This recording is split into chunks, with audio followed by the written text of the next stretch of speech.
ಸದಸ್ಯನಾಗಿದ್ದೀನಿ. ಈ ದೇವಸ್ಥಾನದ ಅಧ್ಯಕ್ಷನಾಗಿದ್ದೀನಿ. ಇದರ ಹಿನ್ನೆಲೆ ಏನಪ್ಪ ಅಂತಂದರೆ, ಇದು ನಾವು ಹಿಂದೂಪುರ ಕಡೆಯಿಂದ ಬಂದ್ಬಿಟ್ಟು ತಂಡೋಪತಂಡವಾಗಿ ಕುರಿಗಳು ಮೇಯಿಸ್ಕೊಂಡು ಎಲ್ಲೆಲ್ಲಿ ತಂಡಪ್ಪ ಕುರಿಗಳು ಮೇಯಿಸ್ಕೊಂಡು ಕ್ಷೇತ್ರಕ್ಕೆ ಬಂದಿದ್ವಿ.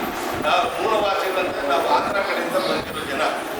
ಏನಾಗ್ತದೆ, ಎಲ್ಲೆಲ್ಲಿ ನೀರು ಸಿಗ್ತದೆ ಅಲ್ಲಿ ಕುರಿಗಳು ಮೇಯಿಸ್ಕೊಂಡು ಒಂದು ಗುಂಪು, ಎರಡು ಗುಂಪು, ಮೂರು ಗುಂಪು ಗುಂಪಾಗಿ ಸೇರಿಸ್ಕೊಂಡು ಒಂದು ಈ ದೇವಸ್ಥಾನ ನೆಲೆಸಿರ್ತದೆ.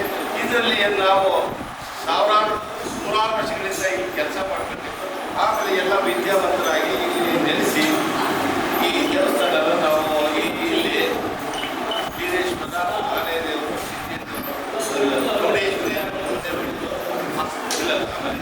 ನಾನು ವೀರೇಶ್ವರ, ಆನೆದೇವರು, ಚೌಡೇಶ್ವರಿ 1985 ನಮ್ಮ ಹಿರಿಯರಾದಂಥ ಅಪ್ಪಯ್ಯನವರು ಇಟ್ಕೊಂಡು ನಮ್ಮ ನಗರದ ಆವಾಗ ಮೇಡಳ್ಳಿಯಿಂದ ವಿದ್ಯೆದೇವರ ತಂದು ಇಲ್ಲಿ ಪೀಠ ಪ್ರತಿಷ್ಠಾಪನೆ ಮಾಡಿ ಅವ್ರಿಗೆಲ್ಲ ಒಂದು ನಮ್ಮ ವೀರೇಶ್ವರದಲ್ಲೇ ಅವ್ರಿಗೊಂದು ಜಾಗ ಕೊಟ್ಟು ಅದು ದೇವಸ್ಥಾನ ಕಟ್ಟಿ ಆವತ್ತಿಂದ ನಾವು 4 ದೇವರಲ್ಲಿ ಇದು ಮಾಡಿದ್ರು. ಇಲ್ಲಿ ನಾವೆಲ್ಲ ವಿದ್ಯಾವಂತರಾಗಿದ್ದರೆ ಈಗ ಎಮ್ ಎಲ್ ಚಿಲ್ಲು ಎಲ್ಲ ಕುರುಬರು ಏನಿರ್ತಾರೆ ಅವರೆಲ್ಲ ಆಚೆ ಕಡೆ ಹಿಂದೂ ಕಡೆಯಿಂದ ಬಂದವರೆಲ್ಲ ನಾವು ಅದರಿಂದ ವಿದ್ಯಾವಂತರಾಗಿದ್ದರೆ ಇವಾಗ MLS ಆಗಿದ್ದಾರೆ, MP ಆಗಿದ್ದಾರೆ, ಚೀಫ್ ಮಿನಿಸ್ಟರ್ ಆಗಿದ್ದಾರೆ, ರಾಜ್ಯಸಭಾ ಸದಸ್ಯರಾಗಿದೆ. ವಿದ್ಯಾವಂತರಾಗಿ ಇವಾಗ ನಾವೆಲ್ಲ ಈ ದೇವಸ್ಥಾನನ ಅತಿ ವಿಜೃಂಭಣೆಯಿಂದ ನಡೆಸ್ತಾ ಇದ್ವಿ. ಇವಾಗ ಇಲ್ಲಿ ಬಂದು ಸೇರಿದ್ಮೇಲೆ ಎಲ್ಲೆಲ್ಲ ಮೇಡಳ್ಳಿ ಅಂತೆ, ಬೆಂಗಳೂರು ಅಂತೆ, ನಾನಾ ಕಡೆಗಳಲ್ಲಿ ಸೇರಿಬಿಟ್ಟು ಈ ದೇವಸ್ಥಾನ ಪ್ರತಿಷ್ಠಾಪನೆ ಮಾಡಿ ಇದಕ್ಕೆ ವರ್ಷಕ್ಕೆ 7 ವರ್ಷಕ್ಕೊಂದ್ಸತಿ ಪೂಜೆ ಮಾಡಿ ತಲೆ ಮೇಲೆ ಕಾಯಿ ಹೊಡೆದು ಪವಾಡ ಮಾಡಿ ನಮ್ಮ ದೇವಸ್ಥಾನನ ಪ್ರತಿ 7 ವರ್ಷಕ್ಕೆ ನಮ್ಮ ಕುಟುಂಬದವರೆಲ್ಲ ಸೇರಿ ಈ ಕಾರ್ಯಕ್ರಮವನ್ನು ಯಶಸ್ವಿ ಮಾಡ್ತಾರೆ. ಈ ಕಾರ್ಯಕ್ಕೆ ಪ್ರತಿ ವರ್ಷ ನಾವು 7 ವರ್ಷಕ್ಕೊಂದ್ಸತಿ ಮಾಡ್ತಾರೆ.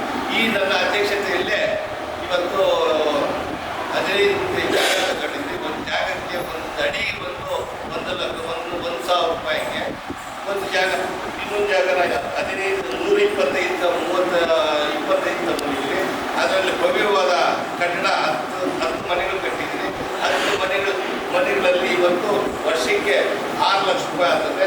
ಚೋಟ್ರಿನೂ ಕಟ್ಟಿದ್ವಿ. ಚೋಟ್ರಿನಲ್ಲಿ ಇವತ್ತು ಬಾಡಿಗೆ ಕೊಟ್ಟರೆ 40,000 ರೂಪಾಯಿ ತಿಂಗಳು ಕೊಡ್ತಾರೆ. ಆದ್ದರಿಂದ ನಮ್ಮ ದೇವಸ್ಥಾನಕ್ಕೆ ಅನುಕೂಲ ಆಗುತ್ತಾ, ಒಳ್ಳೆ ವರಮಾನ ಅಂತ ನಾವು ಮಾಡಿದ್ದೀರಿ. ಅದೆಲ್ಲ ಯಾರಿಂದ? ನಮ್ಮ ಕುಲಬಾಂಧವರಿಂದ ಧನ ಸಹಾಯ ಮಾಡಿ ಅವರಿಂದ ನಾವು ದೇಣಿಗೆ ತಗೊಂಡು ಈ ದೇವಸ್ಥಾನ ಇಷ್ಟು ವಿಜೃಂಭಣೆ ಮಾಡ್ತಿದ್ವಿ ಅಂತೇಳಿ ನಾನು ಮಾತು ಮುಗಿಸ್ತೇನೆ. ಜೈ ಹಿಂದ್, ಜೈ ಕರ್ನಾಟಕ, ಜೈ ವೀರೇಶ್ವರ, ಆನೆದೇವರು, ಸಿದ್ದೇಶ್ವರ, ಚೌಡೇಶ್ವರಿ. ಯಾರು ಮಾತಾಡಿ ಸರ್ ಒಂದು ನಿಮಿಷ